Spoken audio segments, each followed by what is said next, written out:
ओम नमः शिवाय। आज से आप हमारे चैनल पर श्रावण महात्म्य की कथा को प्रतिदिन सुन सकेंगे। 1 से लेकर 14 तक के अध्यायों को आप हमारे चैनल पर जाकर श्रवण कर सकते हैं। और आज सुनेंगे श्रावण महात्म्य के 15वें अध्याय की कथा को। श्रावण मास में भगवान शिव की कथाओं का श्रवण करना बहुत ही फलदायी बताया गया है। कहते हैं जो भी व्यक्ति श्रावण मास में इन कथाओं का श्रवण करता है उसे भोलेनाथ की असीम कृपा प्राप्त होती है। तो आइए सुनते हैं आज की कथा को। सनत कुमार बोले, हे देवेश, मैंने नागों का यह आश्चर्यजनक पंचमी व्रत सुन लिया। अब आप बताएं कि षष्ठी तिथि में कौन सा व्रत होता है और उसकी विधि क्या है। ईश्वर बोले, हे विपेंद्र, श्रावण मास के शुक्ल पक्ष में षष्ठी तिथि को महामृत्यु का नाश करने वाले सुपोदन नामक शुभ व्रत को करना चाहिए। शिवालय में अथवा घर में ही प्रयत्न पूर्वक शिव का पूजन करके सुपोदन का नैवेद्य उन्हें विधि पूर्वक अर्पण करना चाहिए। इस व्रत के साधन में आम्र का लवण मिलाकर शाक और अनेक पदार्थों की नैवेद्य अर्पित करें। साथ ही ब्राह्मण को वायन प्रदान करें। जो इस विधि से व्रत करता है उसे अनंत पुण्य मिलता है। इस प्रकरण में लोग एक प्राचीन कथा सुनाते हैं जो इस प्रकार है। प्राचीन समय में रोहित नाम का एक राजा था।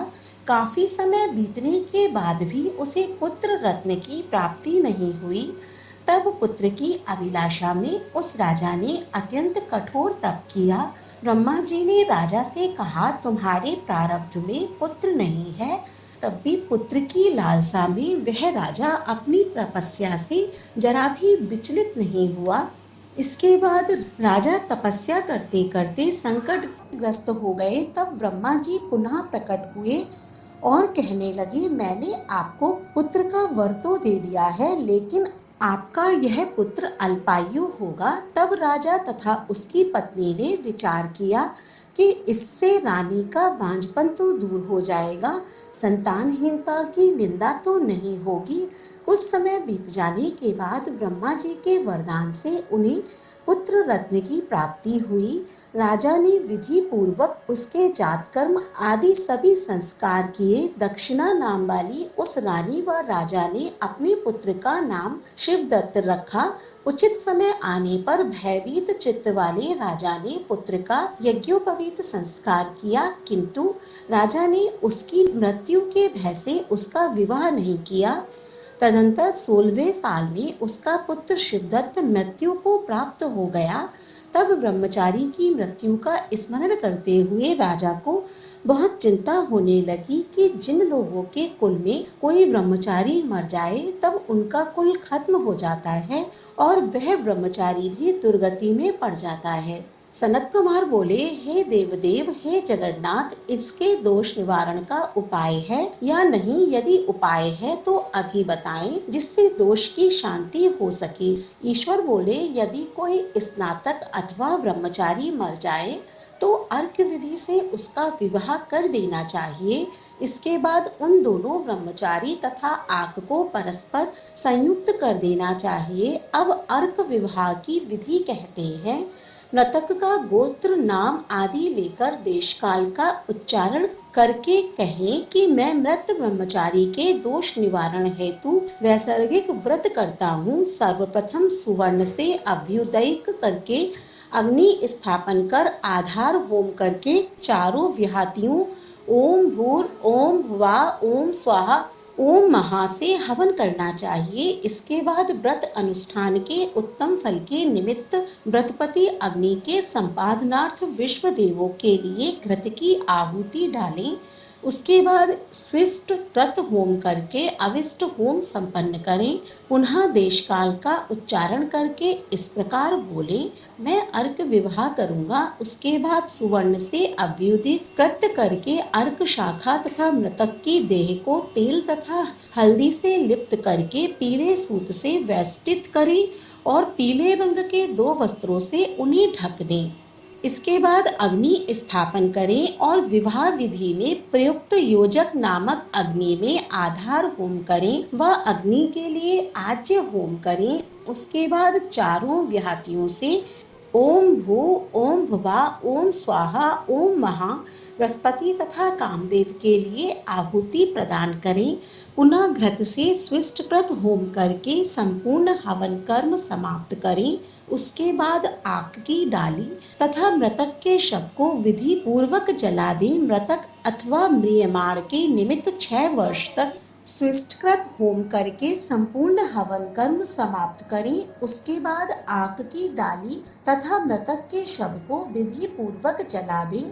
मृतक अथवा म्रियमाण के निमित्त 6 वर्ष तक इस व्रत का अनुष्ठान करना चाहिए।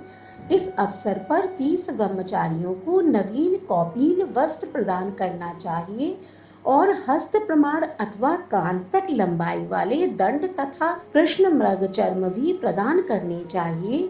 उन्हें चरण पादुका, छत्र माला, गोपी चंदन, प्रवाल मणि की माला तथा अनेक आभूषण समर्पित करने चाहिए। इस विधान से व्रत करने पर कोई भी विघ्न नहीं होता है।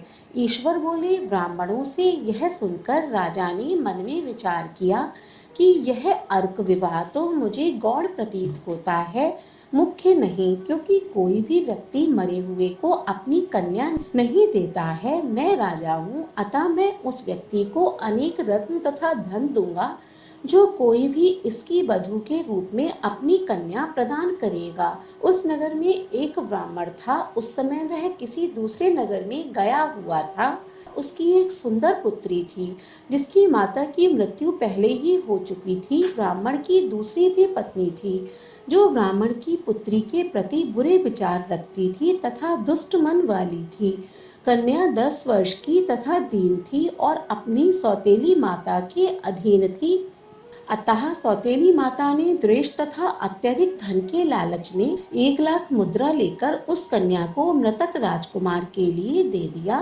कन्या को लेकर राजा के लोग नदी के तट पर शमशान भूमि में राजकुमार के पास ले गए और शव के साथ उसका विवाह कर दिया। इसके बाद विधान पूर्वक शव के साथ कन्या का योग करके जब वे जलाने की तैयारी करने लगे तब उस कन्या ने पूछा, हे सज्जनों, आप लोग ये क्या कर रहे हैं? तब वे सभी दुखित मन से कहने लगे कि हम लोग तुम्हारे इस पति को जला रहे हैं। इस पर भयभीत होकर बाल स्वभाव के कारण रोती हुई उस कन्या ने कहा, आप लोग मेरे पति को क्यों जला रहे हैं?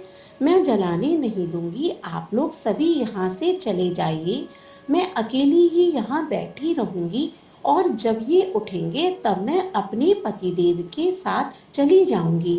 उसका हठ देखकर दया के कारण दीन चित्त वाले कुछ भाग्यवादी व्रतजन कहने लगे, अहो, होनहार भी क्या होता है, इसे कोई भी नहीं जान सकता। दीनों की रक्षा करने वाले तथा कृपालु भगवान न जाने क्या करेंगे। सौत की पुत्री का भाव रखने के कारण सौतेली माता ने इस कन्या को बेचा है। अतः संभव है कि भगवान इसके रक्षक हो जाएं। अतः हम लोग इस कन्या को व इस शव को नहीं जला सकते। इसीलिए सभी को अच्छा लगे तो हम लोगों को यहाँ से चले जाना चाहिए। परस्पर ऐसा निश्चय करके वे सब अपने नगर को चल दिए। बाल स्वभाव के कारण ये सब क्या है इसे ना जानती हुई भय से व्याकुल वह कन्या एकमात्र शिव तथा पार्वती का स्मरण करती रही। उस कन्या के स्मरण करने से सब कुछ जानने वाले तथा दया से पूर्ण हृदय वाले शिव पार्वती शीघ्र ही वहां आ गए। नंदी पर विराजमान उस तेज निधान शिव पार्वती को देखकर उन देवों को ना जानती हुई भी उस कन्या ने पृथ्वी पर दंड की भांति पड़कर प्रणाम किया। तब उसे आश्वासन प्राप्त हुआ कि पति से तुम्हारे मिलने का समय अब आ गया है। तब कन्या ने कहा कि मेरे पति अब जीवित नहीं होंगे। उसके बाल भाव से प्रसन्न तथा दया से परिपूर्ण शिव पार्वती ने कहा कि तुम्हारी माता ने सुपोदन नामक व्रत किया था। उस व्रत का फल संकल्प करके तुम अपने पति को प्रदान करो। तुम कहो कि मेरी माता के द्वारा जो सुपोदन नामक व्रत किया गया था उसके प्रभाव से मेरे पति जीवित हो जाएं। तब कन्या ने वैसा ही किया और उसके परिणाम स्वरूप शिवदत्त जीवित उठ खड़ा हो गया। उस कन्या को व्रत का उपदेश देकर शिव तथा पार्वती अंतर्ध्यान हो गए। तब शिवदत्त ने उस कन्या से पूछा, तुम कौन हो और मैं यहाँ कैसे आ गया हूँ? तब उस कन्या ने उसे वृतांत सुनाया और रात हो गई। प्रातः होने पर नदी के तट पर गए लोगों ने राजा को वापस आकर कहा कि हे राजन, आपका पुत्र व पुत्रवधू नदी के तट पर स्थित हैं। विश्वस्त लोगों से यह बात सुनकर राजा बहुत खुश हुआ। वह हर्ष भेरी बजवाते हुए नदी के तट पर गया। सभी लोग प्रसन्न होकर राजा की प्रशंसा करने लगे। वह बोले, हे राजन, मृत्यु के घर गया हुआ आपका पुत्र पुनः लौट आया है। इस पर राजा पुत्रवधू की प्रशंसा करने लगे और बोले कि लोग मेरी प्रशंसा क्यों कर रहे हैं? प्रशंसा के योग्य तो यह वधू है। मैं तो भाग्यहीन तथा अधम हूँ। धन्य और सौभाग्यशालिनी तो यह पुत्र वधू है, क्योंकि इसी के पुण्य प्रभाव से मेरा पुत्र जीवित हुआ है। इस प्रकार अपनी पुत्र वधू की प्रशंसा करके राजा ने दान तथा सम्मान के साथ श्रेष्ठ ब्राह्मणों का पूजन किया और ग्राम से बाहर ले जाए गए मृत व्यक्ति के पुनः ग्राम में प्रवेश कराने से संबंधित शांति की विधि को ब्राह्मणों के निर्देश पर विधि पूर्वक संपन्न किया। हे वत्स, इस प्रकार मैंने आपसे यह सुपोदन नामक व्रत कहा। इसे 5 वर्ष तक करने के अनंतर उद्यापन करना चाहिए। पार्वती तथा शिव जी की प्रतिमा का प्रतिदिन पूजन करना चाहिए और प्रातःकाल आम के पल्लवों के साथ चरु का होम करना चाहिए। साथ ही नैवेद्य तथा वायन अर्पित करना चाहिए। मनुष्य यदि व्रत की बताई गई इस विधि के अनुसार आचरण करे तो वह दीर्घजीवी पुत्र प्राप्त करके मृत्यु के बाद शिवलोक को जाता है। इस प्रकार श्री स्कंद पुराण के अंतर्गत ईश्वर सनत कुमार संवाद में श्रावण मास महात्म्य में सुपोदन षष्ठी व्रत कथन नामक 15वां अध्याय पूर्ण हुआ। बोलिए भोलेनाथ भगवान की जय, माता पार्वती की जय। आज का अध्याय पसंद आया हो तो कमेंट बॉक्स में ओम नमः शिवाय अवश्य लिखिए। धन्यवाद।